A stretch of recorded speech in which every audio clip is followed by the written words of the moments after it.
Salve, salve amigo do 90 Minutos, agora são 15 horas e 7 minutos e eu estou aqui com ele, Cícero Knopfler, ou Cícero Melo, conhecido em todo o Brasil. Assim, Cícero, tudo primeiro, a homenagem que eu fiz falando o horário, né? Que essa é uma característica sua, queria depois que você explicasse. Enfim, muito prazer, muito boa tarde. Um grande abraço para você, Tomer, para todo o internauta aí curtindo 90 Minutos. É um prazer muito grande estar aí com você. Grande abraço aí para você, obrigado pelo convite. Te via na TV, né? Desde pequeno, antes de me tornar jornalista. E aí eu fui pesquisar para a gente conversar e eu vi que, na verdade, a sua formação é como engenheiro e que você teve que abrir mão de 50% da empresa para poder continuar no rádio, para poder continuar cobrindo o futebol. Que história é essa? É verdade, Tomer. Eu, na verdade, não sou jornalista, né? Eu tenho um registro profissional pelo tempo que eu exerci. Com um ano de trabalhando em rádio, eu consegui o registro provisório e depois, se não me engano, não sei se foi com 3 ou com 5 anos, a lei permitia para que você, com esse tempo, já conseguisse o registro definitivo. Nunca imaginei que um dia fosse trabalhar. Uma brincadeira de ninguém mais, ninguém menos da pessoa que descobriu Xuxa e Angélica, né? Que é o Sherman. Exatamente. O Maurício Sherman era diretor da Rádio Roquete Pinto, aqui no Rio de Janeiro, e em dado momento, parece que foram mandados embora 3 repórteres, e não tinha repórter. E o Alexandre, meu amigo, era narrador, locutor dessa rádio. E o pai dele tinha dito que se não tivesse repórter, não teria transmissão. E aí ele falou, como a gente ia todos os jogos no Maracanã, ele tinha 2 cadeiras azuis, aquelas cadeiras de baixo, cadeiras perpétuas, ele ia tudo que é jogo, eu ia junto, né? A gente via todos os jogos, podia ser o jogo que fosse. Bangu e Madureira, a gente estava lá no Maracanã. Mas, nesse sábado que ele disse assim, Cícero, você vai trabalhar. Eu disse, como trabalhar? Não, está faltando repórter, não tem repórter. Meu pai disse que se não tiver repórter, não tem transmissão. Então, você não quer trabalhar? Eu digo, nunca segurei no microfone, não sei nem como é que se faz. Ele disse, não tem problema não, a rádio é pequena, pouca audiência, e você faz a primeira vez já foi a Vera, já foi ali... Já foi a Vera. Foi porque ele disse, você não tem problema, faz o que você entende de futebol, imita aí quem você gosta e acabou. E acho que foi assim, eu fui a primeira vez, aí ele falou, meu pai pediu se você pode quebrar o galho mais uma vez. Isso foi no sábado. Na quarta-feira tem outro jogo, ele não contratou nenhum repórter ainda. Eu disse, tá bom. Tinha gostado, uma experiência legal. Foi nessa primeira experiência que eu ganhei o nome de Melo. Não existia, meu nome era Knopfler, mas o Melo foi um nome artístico que o Hélio Augusto, comentarista justo, estava ali antes da transmissão e perguntou, menino, como é seu nome? Eu disse, Cícero, sobrenome, Knopfler. Ele disse, não, esse nome não é audível, não dá para rádio, não. Vamos pensar aqui no nome para você. Aí, enquanto eu fazia as anotações, times, escalações, que eu estava na cabine. A rádio era tão precária que não tinha equipamento para você fazer lá no campo, entrevistando jogadores. Você fazia da cabine a ponta como se estivesse no campo. Como se estivesse no Enganava, campo. Né? Como se eu estivesse no campo, mas estava na cabine, do lado dele. Aí ele vira e começou ali. Cícero Dantas, é com você. Não gostei. E assim foi. Os 10 nomes ele foi ensaiando me chamar e não gostava de nenhum nome. Cícero Santos, Cícero Dantas, Cícero isso, Cícero aquilo. Aí o cara anunciou assim, 5 minutos para abrir a transmissão. Eu não tinha nome ainda. Aí eu digo, já vi que eu não vou trabalhar. Faltam 5 minutos, o cara não consegue achar um nome para mim, eu não vou trabalhar. Porque ele disse, com o teu nome você não vai trabalhar. Knopfler não tem jeito. Quando faltava 5 minutos, aí ele, Cícero Melo. Aí ele parou, olhou assim, ficou calado, eu olhei para ele, Melo. Feito. É o teu nome. E foi. E ainda com 2 L's, né? Tem esse requinte. Com 2 L's. Não é qualquer Melo. Aí o Maurício Sherman, me lembro, como se fosse hoje, eu estava nervoso pra caramba, porque ele era uma figura imponente, diretor da TV Globo, mandava, desmandava. Hoje em dia talvez seja um pouco mais comum, né? Mas ainda existe esse tabu de para qual time o repórter, o narrador, o apresentador do comentarista esportivo torcem. E você, desde sempre, se revelou ser tricolor. Então, eu tenho 2 perguntas. Primeiro, você como um gaúcho, como você foi virar torcedor do Fluminense? E 2, o que você acha disso, desse tabu de falar para qual time os jornalistas esportivos torcem? Olha, em relação ao ser fluminense, foi o seguinte, eu nasci em Pelotas, interior do Rio Grande do Sul. Meu pai era engenheiro, foi trabalhar lá numa obra lá, conheceu minha mãe e casou, teve 2 filhos e ficamos até os 4 anos, até os meus 4 anos de idade, voltamos para o Rio. Ele voltou para a empresa aqui no Rio. Então você foi criado... Eu praticamente sou carioca.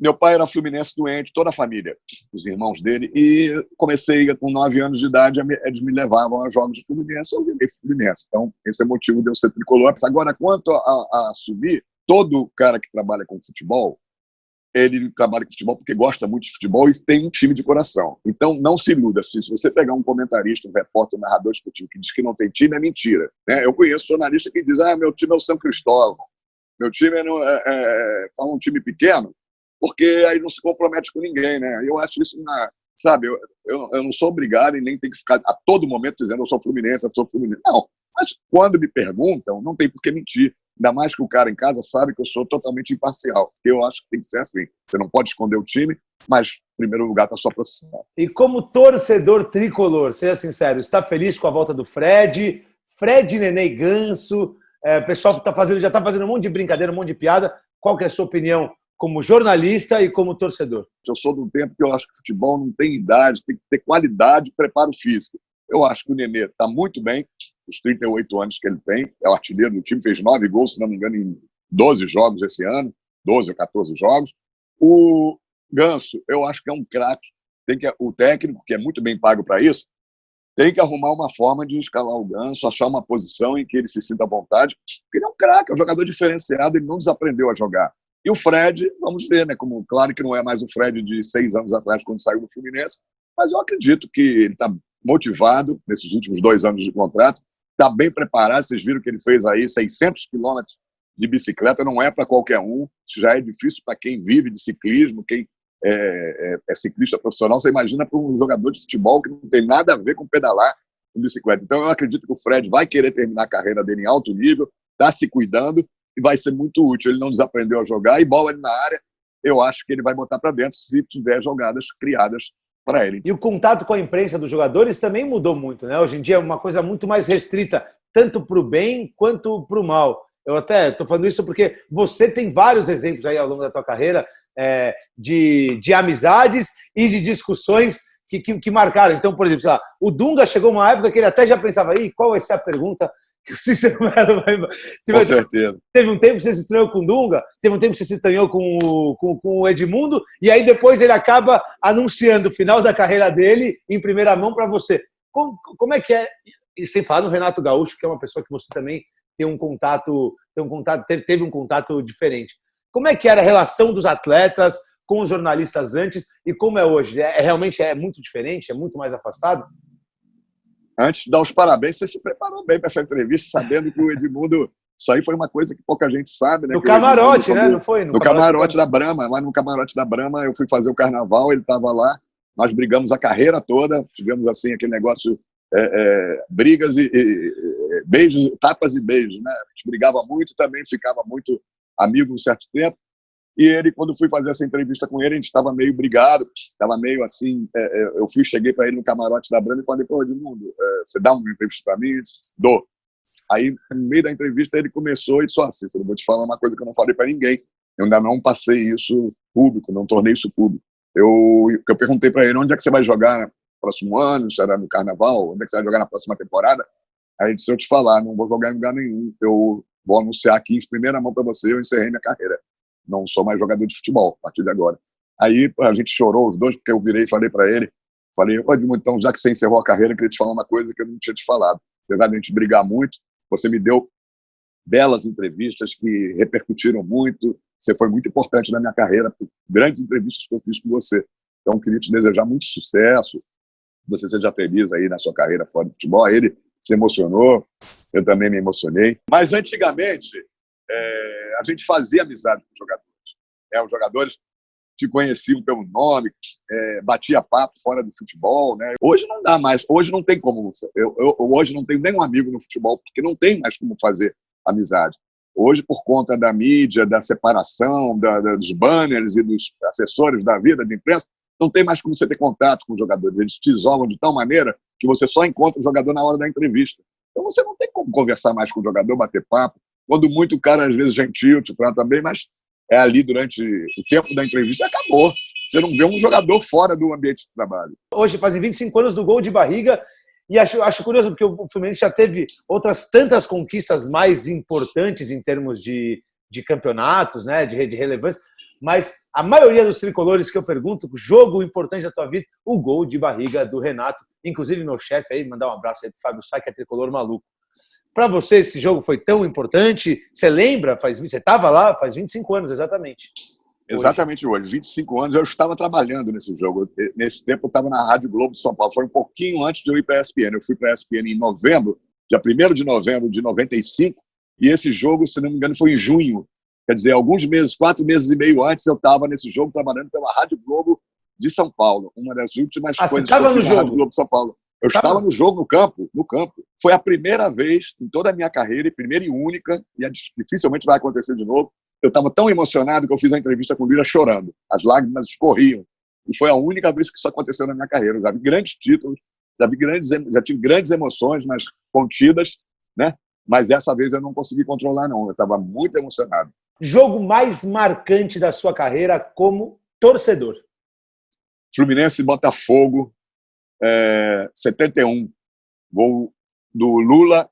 Marco Antônio empurrou o Birajara, goleiro do Botafogo, o Birajara Mota, o Lula fez o gol, o Botafogo era uma Selefogo, tinha vários jogadores da Copa de 70, Carlos Alberto, Brito, Jairzinho, Paulo César. Então, aquele, como torcedor, foi um jogo que eu não acreditei que o Fluminense ia conseguir ser campeão, ainda mais com um gol de novo, no finalzinho do jogo. É o jogo mais importante como torcedor. Jogo mais importante como jornalista esportivo? Olha, como jornalista esportivo, eu considero um dos jogos mais importantes por um fato. Aquele Brasil e Chile, da fogueteira, porque o Brasil correu o risco de ficar fora do Rojas, da simulação da fogueteira, do morteiro, mas se cortou com a gilete. Né? Eu considero que foi o jogo mais importante, porque eu, inclusive, fui um dos primeiros repórteres, no meio daquela confusão, uma comoção, o Brasil vai cair fora da Copa, não sei o quê, e ali, depois do jogo, no calor, todo mundo, ninguém entendendo o que estava acontecendo, eu consegui, de um delegado do jogo, se não me engano, dizer que tinha uma imagem de que ele tinha se cortado, e eu fui o primeiro repórter... foi você que deu esse furo? A dar a notícia de que não tinha sido pelo morteiro, e sim que ele tinha se cortado. Então, eu considero...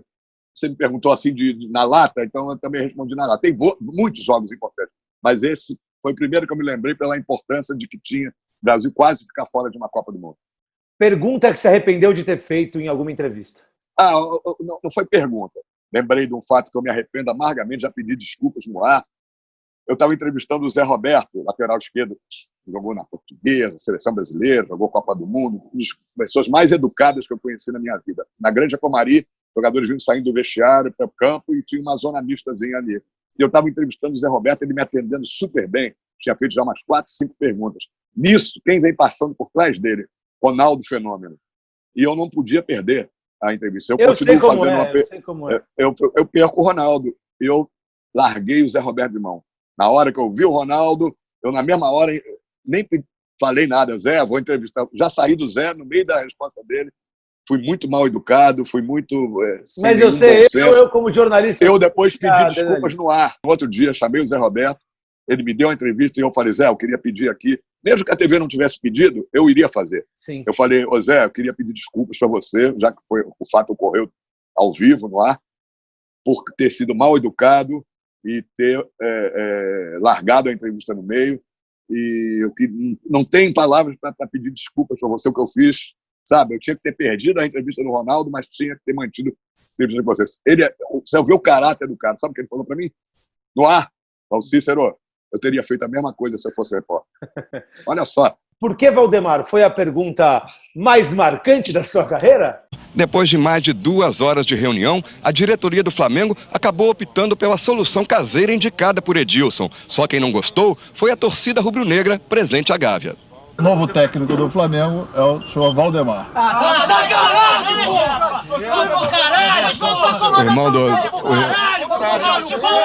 Por que o Valdemar, hein?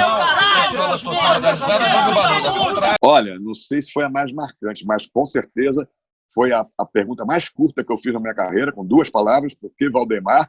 Mas um outro colega seu, outro dia me alertou, não, teve também, além do porquê Valdemar, teve um em. Por que Valdemar, hein?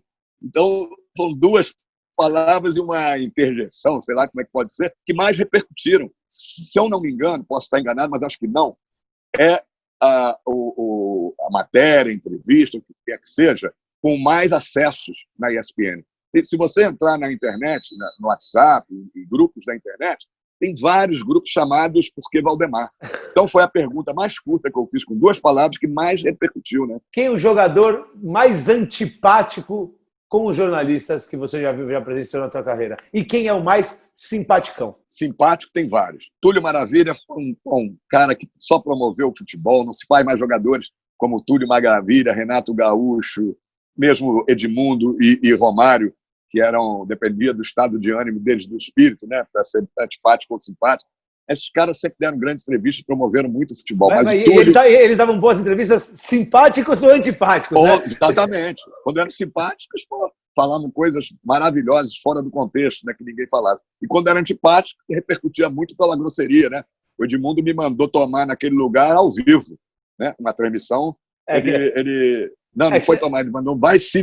Acho que eles tinham perdido de 2-0, daí você foi perguntar para ele, para explicar o 2-0, e ele falou, vai perguntar para mim? Eu tô na frente, pergunta pro zagueiro, tá 2-0. Mas tu sabe mesmo, hein? Tô perguntando para tu como o quê? Como capitão, você falou. Aí o Fluminense e Vasco. Aí acho que ele te mandou para aquele lugar e você falou, olha aí o que tá indo para a seleção brasileira. Aí ele falou, exatamente. Aí o cara voltou e falou, como é que é, meu parceiro? Você se preparou mesmo, pouca gente sabe dessas coisas. Foi no intervalo de Flu e Vasco, Copa do Brasil em São Januário. O mais antipático de todos que eu conheci foi o Dunga.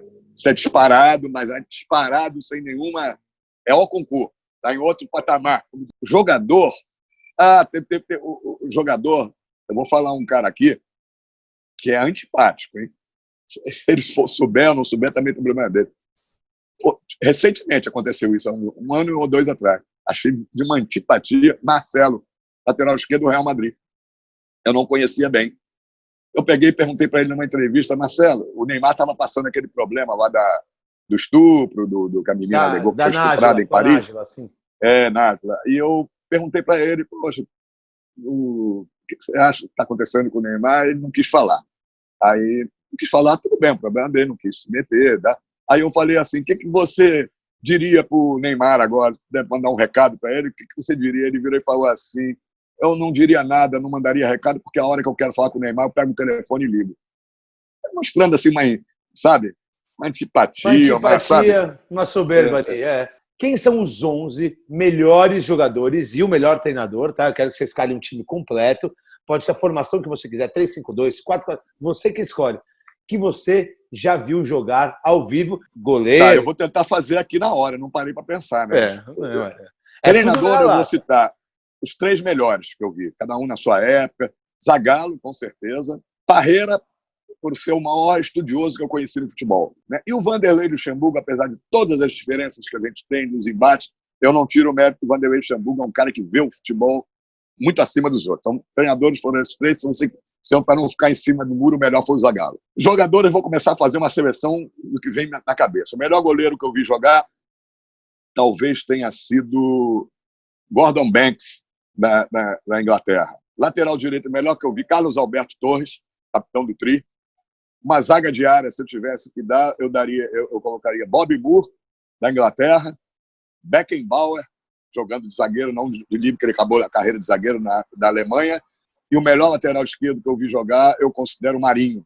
Meio de campo, se eu tiver que botar 3 jogadores do meio de campo, o Gerson, com certeza, Rivelino, e vou botar o Zico como um 10, um meia num 4-3-3. Vou fazer o meu sistema um 4-3-3 para botar. E 3 atacantes que eu teria que botar seria Pelé, Messi. Vou botar o Ronaldinho Gaúcho. Acho que dá para empatar com o Madureira, o time desse. Dá. Esse time, se ele ficar dentro do vestiário, o Madureira jogar sozinho, esse time é capaz de ganhar. Para a gente fechar, mandar um recado pro pessoal que está em quarentena. E quando você acha que vai voltar e quando você acha que deveria voltar o nosso futebol aqui no Brasil? Quando deveria? Esse ano não mais. Na minha opinião, no Brasil, esse ano a gente não deveria ter futebol. Esquece tudo. Bota um asterisco ali de que não teve futebol no ano de 2020 e voltava com mais tranquilidade em 2021. Lamento dizer isso, porque sou um jornalista, vivo do futebol, sou um torcedor, não consigo ficar sem ver jogo de futebol. Então, mas em nome da saúde, da segurança dessa doença terrível que está acabando aí com o mundo, né? Não deveria voltar ao futebol. E queria, além de te agradecer pelo convite, o Bernardo também, que me fez o convite também, que é meu primo, inclusive, né? Mora em Israel. Trabalha conosco. Exato. E queria te falar uma coisa. Poucas vezes, não é para fazer médico, eu nunca fui de fazer médico com ninguém, não faria agora. Poucas vezes eu vi alguém tão preparado para fazer uma entrevista com você. Você sabia de coisas que tem gente que trabalha comigo e não sabe. Fatos aí que você contou, do Edmundo e outros que você citou aí, de que estudou, né? Que não acredito que você tenha presenciado todos esses fatos. Então, você deve ter entrado aí no Google, no YouTube e deve ter visto. Eu acho bacana quando tem alguém que, na sua profissão, procura ser o melhor, procura se preparar para poder fazer uma bela entrevista, sabendo tudo que se passa. Você me lembra muito, sabe quem? Nesse tipo de preparação, um cara que é um grande amigo meu, o Pedro Bial, que quando faz uma entrevista lá no programa dele, né, conversa com o Bial, ele se prepara muito bem, seja quem for, pode ser um artista, um político, um economista, uma pessoa comum, ele se prepara muito bem. Você me lembrou muito o estilo do Pedro Bial de se preparar para uma entrevista. Parabéns. Pô, muito, muito obrigado, Cícero. Com essa, então, já ganhei meu dia. Me despeço de você e despeço de você que está em casa. Pessoal, um grande beijo e tchau, tchau.